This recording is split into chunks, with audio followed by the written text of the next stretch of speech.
I'd like to share a collection of thoughts I had recently on modern day haughtiness or overinflated self-worth. And the focus of this talk will be men, but in order to introduce the topic, I'm going to start by speaking about women, because what I want to do is draw an analogy between the use of makeup by women and the use of makeup by men. And this is probably going to go in a direction you're not expecting, so stay tuned. So first, let's start with women. Now, I think it's well known that women artificially improve their appearance through makeup. There's a reason they wear it. It costs money, and it takes time to apply, and it's not exactly comfortable to wear. And so there has to be a motive. There has to be a reason that makes it worthwhile. And so obviously women who wear makeup know that it has an effect. But I want to address the question of whether men really understand what's going on. And I think in the modern time, more than in decades past, men kind of know the deal a little bit more than they used to, thanks to the internet. Now, any guy can go online and look up what movie stars used to look like versus what they look like today, or they could go on YouTube and look up makeup tutorials, and they can see what women look like before and after they apply makeup. And I'm talking mostly about young men who haven't known too many women too well, haven't gone on lots of dates and been married or whatever. And they can get a very good gist of the degree of change, but there's still an enormous underestimation of the effect of makeup. And this, what's on the screen right now, if you talk to the average guy about what difference makeup makes, what they're thinking is something like what's on the screen. You know, you take an 18, 19, 20, 25-year-old guy on average, and you say like, oh, well, what's the effect of makeup on women? This is what they're thinking. And they'll say things like, oh, I think women with makeup look great. It's just, you don't, but they're clueless. Most of the women they're thinking about, quote, without makeup, are still wearing makeup. They're just not wearing porn star makeup, which has become a fad, a thing, where women just do these tutorials and they spend an hour doing all kinds of crazy, what before would only be able to be done by professional makeup artists because they can watch these tutorials. And so this is what they think is going to happen when the lady goes for a swim or gets out of the shower, or you wake up next to her the next morning, that this is what she's going to look like. And no, that is only the case for young women who are particularly naturally beautiful. And maybe you think these ladies are attractive or not. It doesn't matter. Everyone's got slightly different taste. But in general, if any single man were to take the entire female population and put them on a distribution, very few of these ladies would look comparable without makeup to what they do with makeup. And so as we step down the scale here, and again, your particular taste, who knows? I'm just trying to get a sample here. And I'm not going to spend the rest of my life getting screenshots off the internet of women with and without makeup. But this is more likely, where and I hate to use this phrase, but this is what people say. As you go to more and more average women, they start to look more and more just like boys without makeup on. They become less feminine looking. And so what makeup is designed to do is make a woman look like an 18-year-old attractive female. Those are two separate things. Young and beautiful is what makeup is designed to do. And then as you get into more common, normal women, and two of the ladies on this slide are famous. One's a supermodel.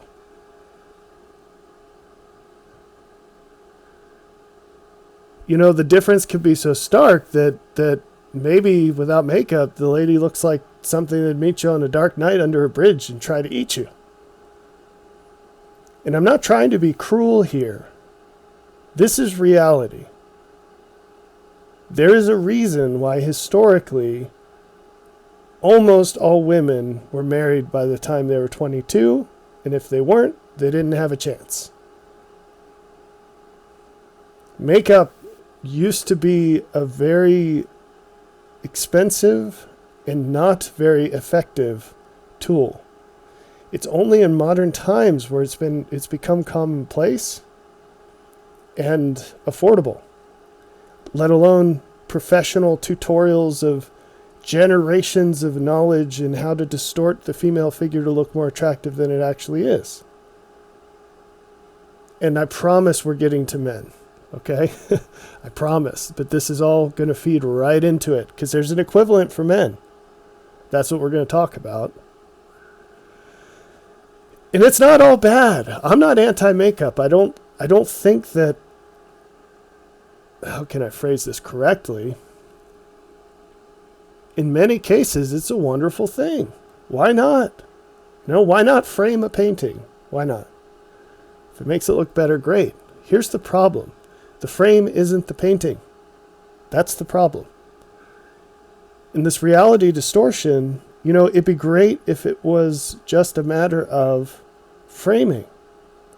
But when a woman thinks that what she looks like with makeup is what she looks like, or when she intentionally gets a guy to think that.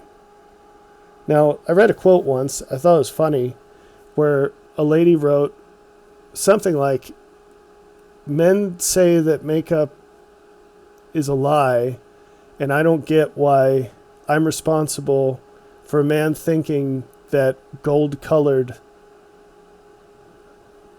eyelids are real. Sorry, I had to think about that as I was remembering it, and I think that's funny and true, right? It's like, look, if a lady's eyelids are blue and you think that that's naturally what she looks like, you're an idiot. But it's what we saw in the pictures. It's the degree of change that shocks men. Because you could have women from a wide range on the 1 to 10 scale elevate to a much higher level on that scale. And you don't know if it's one of these or one of these. That's the problem. When you see her like this, yeah, sure, blue is not you know she's wearing makeup. But you don't know if she looks like this or this. And there's no way to tell until she washes it off. Which is why a great second date is to go swimming. So, you don't invest too much time not knowing what you're getting into. It's what do they call it in medicine? Informed consent, right? Just so you know, though, while we're on the topic, 50% of women will not let their boyfriend see what they look like without makeup until after they've dated for a year or more. 50%. That's a crazy stat. Why? Because most of them look like this. And they know that they have way less of a chance to keep you if you're not committed to them. Because if they showed up on the first date, you'd treat them completely differently. And that's the problem. Okay? When a woman's self-worth comes from what she looks like with makeup, I shouldn't say that categorically. When she weighs what she looks like with makeup more than she should, she will have an overinflated self-worth. And what does that cause? Well, it causes entitlement in not looking at guys that are probably more on her level.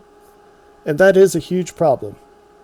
Okay, especially in the Tinder age, because what's happening, and you can look up the data on this, but girls that are 5, 6s, and 7s, they have 2 perfect pictures where they spent 4 hours doing their makeup, or it's from 5 years ago when they weighed 20 pounds less, and that's what they put on Tinder. And then they'll get guys who are 9s and 10s who are willing to have a one-night stand with them, but absolutely will not see them ever again and won't dare tell anyone that they had anything to do with them. And so that happens, once every 4 months or something, and the lady goes around thinking she's a 9 or a 10. Because we tend to judge our own physical attractiveness by the attractiveness of the people that are attracted to us. Men do that and women do that. So that's created a huge problem. But that's not even the biggest problem. The bigger problem is that a woman's long-term happiness will be severely curtailed by an inflated self-worth. And she's just all the time, her head's going to be spinning with, I could do better. What else is there out there for me? And she's not going to get the joy of what she has. If she's with a guy and that guy knows what she looks like without makeup because he's made it past the 1-year mark, or he's smart and went on a second date where they went swimming, and he's okay with that. He loves her for who she is, and he's grateful that she looks better with makeup, but he doesn't pretend that that's who she is. It's just the frame on the picture. You see the difference? It's a huge difference.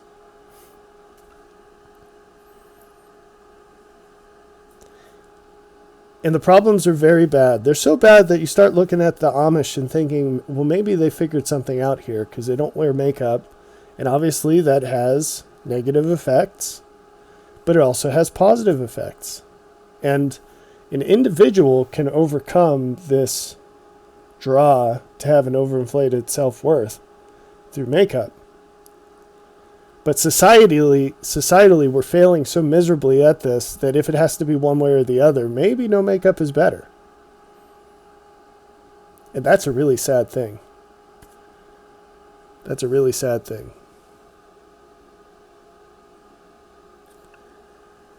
Compounding all of this and making it much worse is that men tend to not think about aging. And this is not the fault of women. It's squarely on the shoulders of men. They're idiots. And they don't think ahead to think, 10, 15 years from now, what's she going to look like? What's she going to look like from 40 to 80? Because that's the majority of the time you will be with her. Even if you meet her super young, the vast majority of the time you're going to be with her is going to be after she turns 40. And newsflash, women don't look the same. And so, again, I'm not going to spend the rest of my life taking screenshots off the internet, but it's out there. There's no excuse anymore. If this were 1964, you could be excused as a man for not knowing that women turn into old ladies. But there's no excuse anymore. This is the lady from Top Gun, who was supposed to be the sultry, bait for Tom Cruise. She looks like Sloth from the Goonies now. Right? The lady from Weird Science, she looks like some kind of fish. Meg Ryan looks like she fell into a wood chipper. Right? And these are movie stars. These are people who made their money on their beauty and had nothing else to do in their lives except spend they had every reason to maintain this as long as they could. It's going to happen. And you don't know how bad it's going to be, and you don't know when it's going to happen, but you can guarantee it's going to happen. And all of that has to feed back into how you act as a man in seeing this lady, because you are seeing her right now. And you have to integrate the rest of her life into that.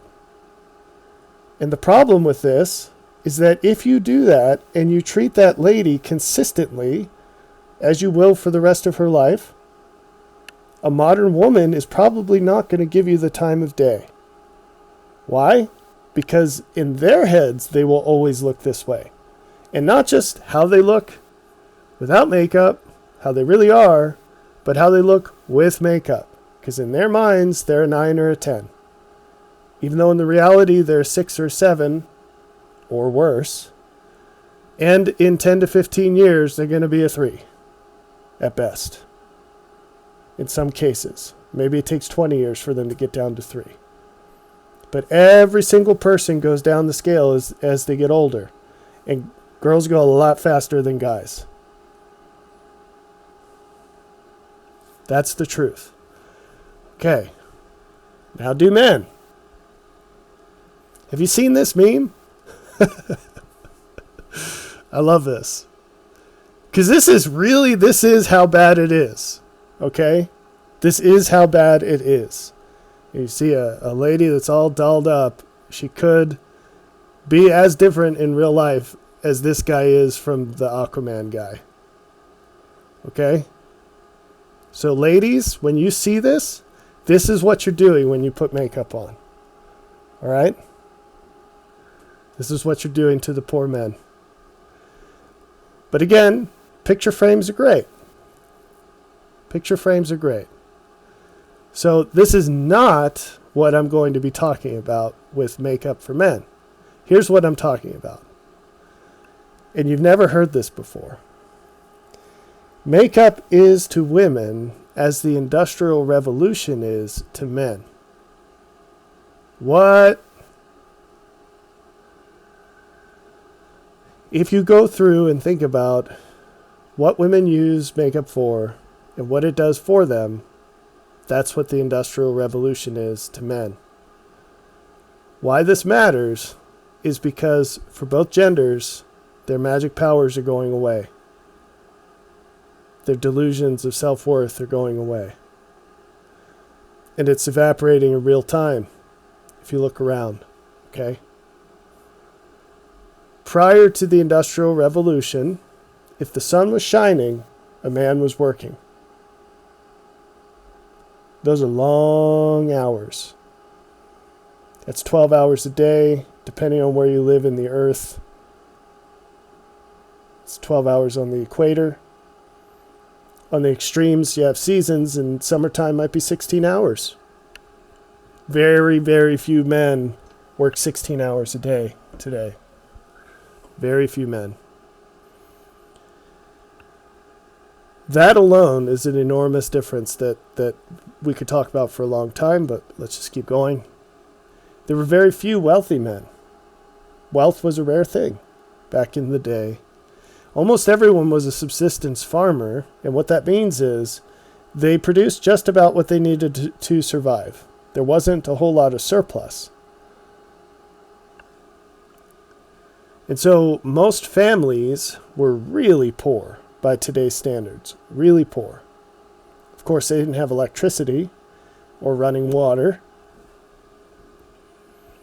But you can look up pictures of conditions because there were cameras before wealth became widespread. And you can see the kind of rundown houses, no paint on the exterior, really small. And all the kids were just piled in there, and everyone had one set of clothes, and the kids probably didn't have any shoes. A lot of times, men were either slaves or indentured servants. In fact, of course, the data on this is going to change depending on the time frame, but in the days of the colonies, 1/2 to 2/3 of people came over as indentured servants. And the men would have to work for 4 to 7 years to pay off their passage. And so they're basically a slave for 4 to 7 years. And then they were free to go with a little bit of money. And then they could go and start their own homestead, which was an enormous amount of work, to clear trees and start planting crops. And this was the historic norm.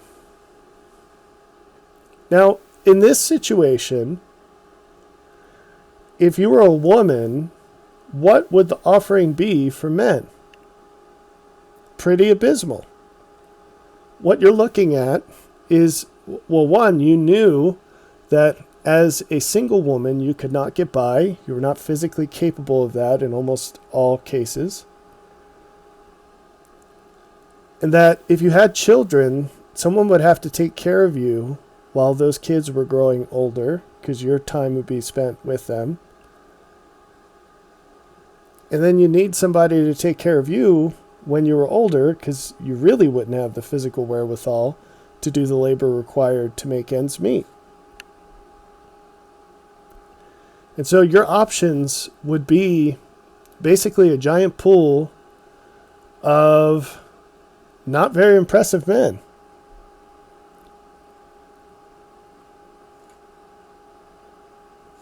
In almost every case, your life is going to be working all the time.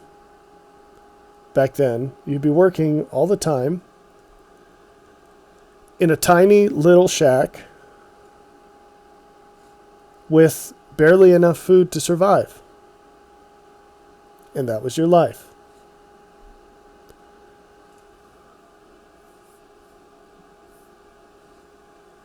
But in comes the Industrial Revolution, and now all of a sudden, you take the same exact man who could only get by as an indentured servant, which I mentioned that is a way of getting passage across the ocean. But also people did this all the time just because they couldn't get by. There's no welfare back then. There was no food stamps. There was no housing. If you were hard up on money, it was not very likely that family members had extra space for you. They didn't have 2,000, 4,000 square foot homes. They had a little shack.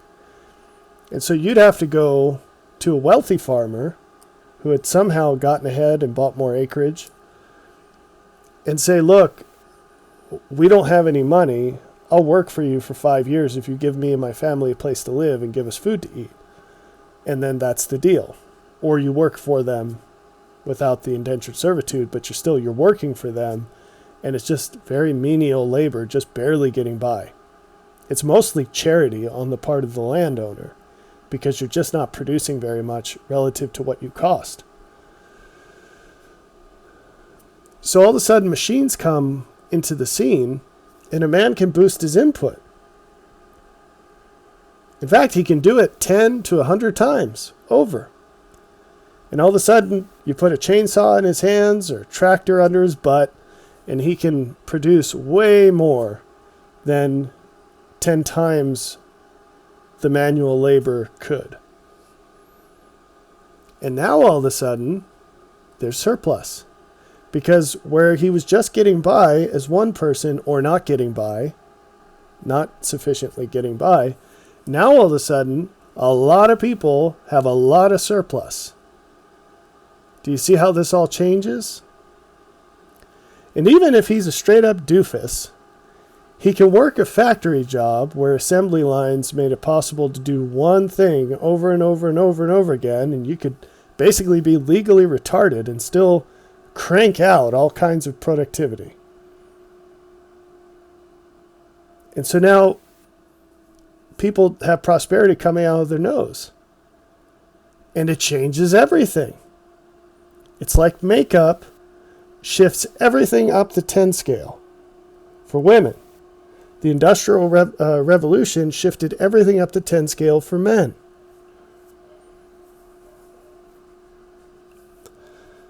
So, until recently, there was so much prosperity that people who would have had to been slaves, willing slaves, to sell themselves into slavery, those same people were able to have a house and a large family on their own, independently. My own great-grandfather, he was a vendor of produce. His job was to go to the docks in Baltimore City in his truck, pick up produce off the ships, and drive it back to the county where he lived and drop it off at the grocery stores. And doing that made enough money that he owned a home, a relatively nice home, and raised 8 kids. His wife did not work outside the home.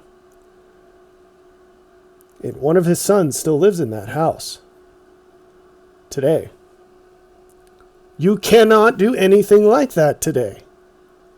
And the reason isn't just inflation. That's an oversimplification. But the prosperity's gone. The surplus is gone. It's shrinking every day. And the high water mark is way higher than we are now. I mean, you used to be able to be a barber and be prosperous. Imagine raising a family as a barber today. So if you own the shop and you're serving hipsters who are okay paying 10 times what they should for a haircut, you might be able to do that. But if you're working in that shop, or you just serve normal people who aren't going to vastly overpay for simple things, you can't get by. That's why almost every person that cuts hair is a woman. Because you need two income. That's a nice supplemental income. You can't support a family on that. Same thing goes for butchers, for bakers. Do you know how much a butcher gets paid today? The average is about $20 an hour. You can get paid more than that driving buses for the school system where I live. It starts at $21.50. I think you can get paid more than that at Wendy's. So why are you going to bundle up and be in a freezing cold environment cutting meat? It's a dangerous job. Saws and things. And you have to do a lot of heavy lifting and awkward motions. So it's a lot of wear and tear on your body. For $20, no thank you. So the situation now, it's evaporated so much, the prosperity's evaporated so much that I think that almost no one in Generation Z is ever going to buy their own home. Now I have to qualify this because a whole bunch of people are going to come at me and say, well, what about this? And what about this? I'm not talking about people whose parents paid the down payment on their house. And I'm not talking about people who inherit the house from their boomer parents or grandparents. I'm saying people that go out and actually buy their own home. That was a common thing, not in my generation. I'm 40, and that's a rare thing for people my age to have been able to do. The people older than me, it was a common thing for people to go out and buy their own home. They didn't need help from mommy and daddy to do it. They didn't need to inherit their house from their grandparents. And now, instead of just being able to, like in the 1970s, the day you graduate high school, the day after you graduate high school, you could get up from bed, walk to the nearest employer, get a job, and stay there until you retire. And you'd be able to support a family. Now that's a slight over-exaggeration, but only slightly. It's closer to the truth than it is far away. And compare that to today, when if you look at the list of jobs that make over 100K a year, it's a very short list. It's a very short list. And 100K a year is still not enough today. You can't afford a house if your household income is 100K a year. Not right now. And it's going to get worse, not better. And of the people who have high-paying jobs relative to everyone else, because the average income is something like $44,000 a year. So even when you're making more than double the average, it's still not enough. And amongst those, the real high earners, we're only talking about 1% of employees. That's about where you have to be able to afford a house, which is crazy.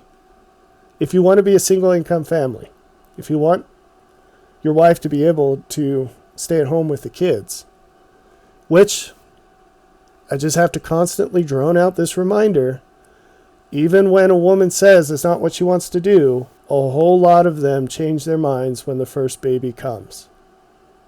And then if you're not in a position where you can afford that, she will resent you and she'll blame you. So you need to be in a place where you can afford this if you want to get married and have kids. So of those, almost all of them are men. Only 7% of pilots are female. Only 20% of programmers are female. 33% of dentists. 38% of doctors. And that's not going to change. You know why? Because it's not a lack of people going to school for these things. More than half of students in dental school or med school are women. But less than half are practicing. Why? Because once they get into their 30s and or have a kid, they drop out. Or they take fewer hours, and so they have way lower pay compared to the highest in those fields because they prefer family. Once they get into their 30s, there's an overwhelming preference for family over work. So what's my point with all of this?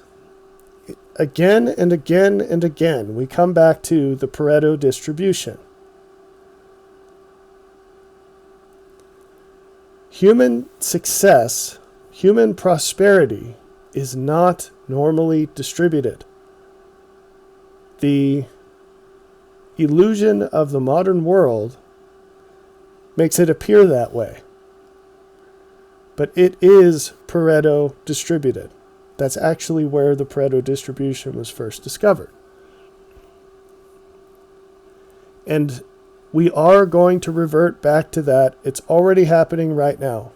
You look around and young people are so upset, and understandably, that it seems so much harder today than in generations past to find a decent spouse, to raise a decent family, to earn enough money at work, to have a job that provides you some kind of meaning beyond your paycheck. How hard it seems to save money or get ahead or invest. It's not like the olden days where all these things, relatively speaking, were so much easier. And they think that they're getting ripped off. And in a way, I see that, I understand. But the truth is, you're just getting more of reality than your parents and grandparents had. We're going back to the way it was before, the way it's always been. And that's not necessarily a bad thing. And so you can't change that. Nothing you do is going to stop that. It's like trying to stop a river with your hands. The best thing you can do is build a boat and put a motor on that thing so you can take it where you want on that river that you can't control. You can't shift the river, but you can change where you are on it. If you get in a canoe and you float down river, you'll end up at the same place as everyone else, which is a bad place. You'll be miserable, divorced, overweight, broke, depressed. But if you build a boat and you make a life plan, and I've made videos about this, you can end up in a different place. But you're going to have to go against the current all the time. So you get to decide where you're going to be on that Pareto curve. And if you do nothing, you're going to be at the very beginning in the same miserable space as everyone else, because the male makeup is going away. It's going away. You aren't going to be able to sell fruit for a living and raise a family of 8 kids and own a home. You're not going to be able to go work at Costco and actually support a family or sell coffee somewhere. You actually have to figure out something you can do to get way ahead of the curve financially if you want to have a normal life. In the end times, you have to be exceptional to have a normal life. Because what we gauge as normal is not normal. It's the woman who's at 9 when she's wearing makeup that took her an hour and weeks of tutorials to learn how to do and an hour to apply. Normal life is the guy selling fruit and somehow affording a home, a stay-at-home wife, and 8 kids. That's not normal. That's an aberration historically. And it's gone. It's not going, it's already gone. So if you're going to encounter exceptional success, which we used to call normal, you're going to have to be exceptional. The end times is going to correct expectations. It already is.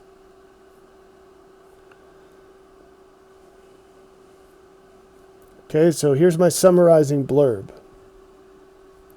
Nearly everything that modern men find attractive about women is actually a smokescreen. It's a lie. The true value that high-quality women provide is naturally rare. And the number of women who refine their character into becoming high quality is much lower today than at any historical time, in spite of far more reasons and resources to do so. Modern women evaluate themselves based on who they can project themselves to be instead of how they actually are. They do this because it's easy and inexpensive to manufacture a projection of beauty and personality that far exceeds reality. And with this, they become deeply entitled to every good thing, far beyond what they deserve, and far beyond what's realistically available to more than a few of the very best people.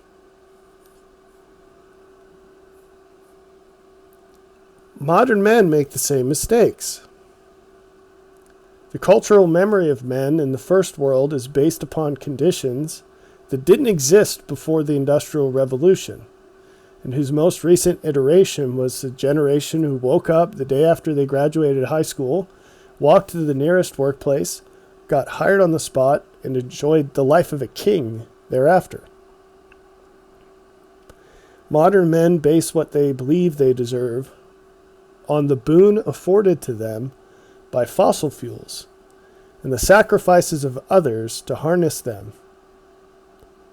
They feel entitled to independence, power, a loving, faithful, and attractive spouse, children, a home, and happiness, without realizing how rare any one of these things are, let alone all of them, and what kind of person one has to be to merit them.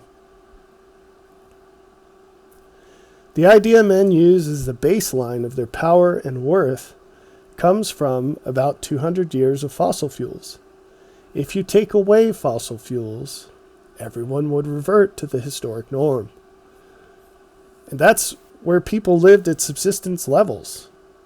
And even then, a lot of them had to be indentured servants or slaves just to survive. Modern men and women have a big problem with entitlement.